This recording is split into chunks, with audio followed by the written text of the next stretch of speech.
దుబాయ్లో Asia cup 2025ను Bharat కైవసం చేసుకుంది.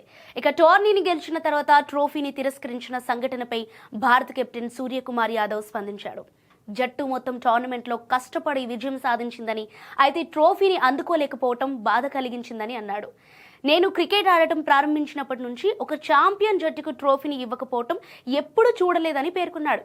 అలాగే నాకు తెలిసి ఇలా చేయటం ఇదే మొదటిసారి అని అన్నారు. మేము కష్టపడి ఈ విజయాన్ని సాధించాం. టోర్నమెంట్లో వరుసగా 7 మ్యాచ్లు గెలిచామని సూర్యకుమార్ పేర్కొన్నారు.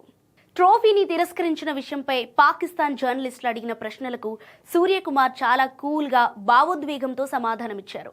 ట్రోఫీ గురించి మీరు అడిగితే దానికి నా అసలైన ట్రోఫీలు నా డ్రెస్సింగ్ రూమ్లో ఉన్నాయి. నా 14 మంది సహచరులు, సహాయక సిబ్బందే నా రియల్ ట్రోఫీలు అంటూ భావోద్వేగంతో సంభాషించారు. నేను ఈ టోర్నమెంట్ నుండి గుర్తుంచుకునే అసలైన క్షణాలు అవే. విజయం సాధించిన తర్వాత ఛాంపియన్లే గుర్తుంటారు.